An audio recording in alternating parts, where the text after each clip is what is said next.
Welcome to my YouTube channel, and in today's video we're talking about how to overcome communication problems so that you can have courageous conversations.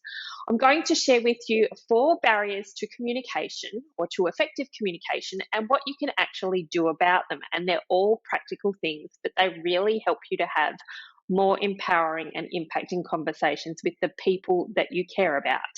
Now, you can use these techniques whether it's at home in your personal life and you're wanting to have a discussion with one of your kids, or if you are in a workplace and you're wanting to talk with colleagues about an important idea or an important topic. So, first of all, the 4 barriers are noise, distance, time, and language. So let's dive in and have a look at them and what you can actually do to overcome them. So noise can be physical and environmental. It can be anything from the sound of a machine in the background through to people talking in the background, your internal mental chit chat that might be going on if there is a lot of overwhelm happening and you're distracted by your own mental internal thoughts that other people can't particularly hear. And then it can also be more of those visual distractions as well. So not necessarily where you can hear things, but where you can see things. So for example, in this video, you may be distracted by the photos around me and find it more challenging to concentrate on what I'm talking about. But if I make them disappear and then you're just focusing on my voice, you may actually get the message much easier. Now, if you are choosing to have an honest conversation with someone or it's a courageous conversation, make sure that you're considering your environment, your mindset, and the mindset of the person that you're having a conversation with so that you are both prepared to listen and talk effectively. Number 2 is distance. Now, when we're talking about distance in communication, it can be the physical space between you and someone else within a room, for example, a meeting, or for example, kids in the car. Or it can also be distance in terms of your cultural distancing from a person, whether it's around the subject matter or their background, and actually knowing the right language to choose. And I'll talk more about language in a moment. For example, if you're sitting across the room from somebody and culturally they have been raised to not necessarily speak up or be loud or really outspoken, that can actually add to the communication challenges, especially if you're, brainstorming and sharing ideas and you might be wondering why someone's quiet. They may not have necessarily grown up with those same communication definitions as you in terms of freedom of speech or respecting authority. So make sure you check in to see how comfortable people are in feeling psychologically safe to speak up in a room, especially if it's a room with more people. You might need to change your strategy and your leadership style around how you handle that. Number 3 is time. So time is actually when the communication happens. So for example, if you are sending an email to someone at 11 p.m. outside of their normal working hours, they may feel as though they are expected to communicate and work outside of those hours as well. That can actually add unintentional stress to a situation around why is this person emailing me at 11 p.m. at night. Some people may think that way, some others may think, I can't believe how hard they're working. So managing perceptions around the time that we are receiving communications is really important. And also it can be important in terms of the timing of the news that you are delivering. So really think about what's going on in someone's life, whether you are about to drop a bomb on somebody before they move into a meeting and how that could actually impact their performance. So time and timing are really important considerations for when you're having courageous conversations with people or you're wanting to make sure that your message gets through. Now, a great thing in digital land, depending on if you're sending out email communications, is it can actually do some analysis for you and tell you the best time to send out a communication. If only we could work out the best time to have a conversation with people.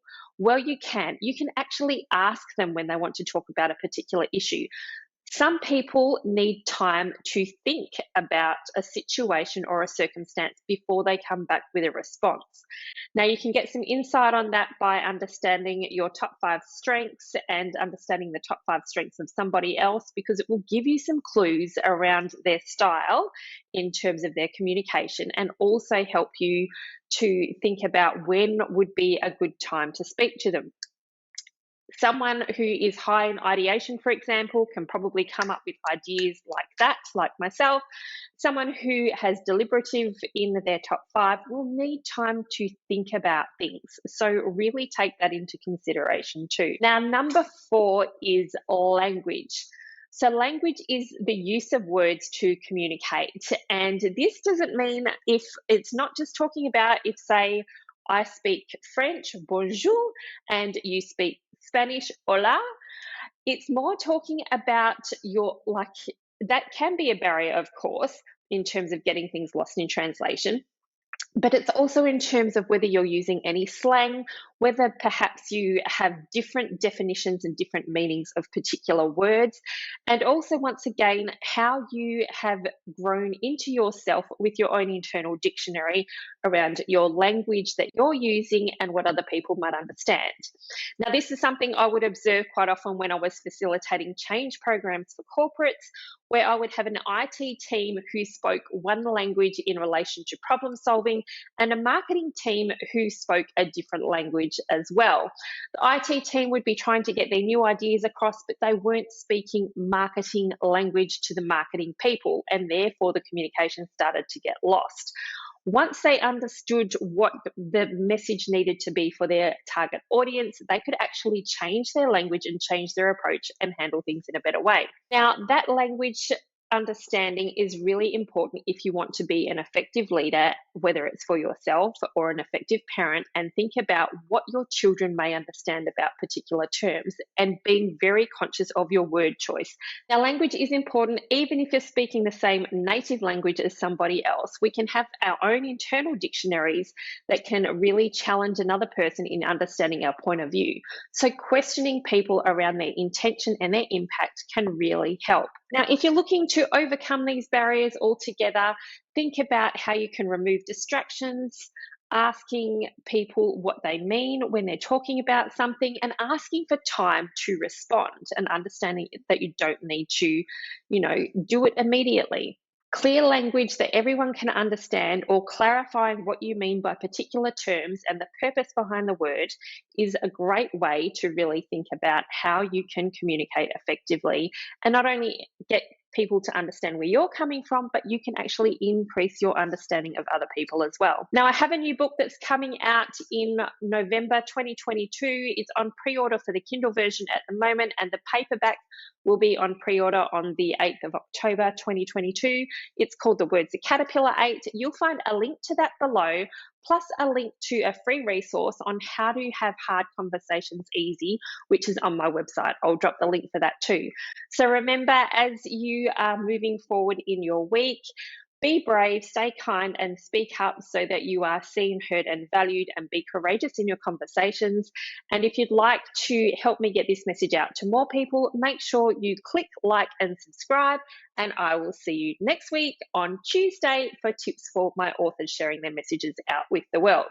Bye-bye.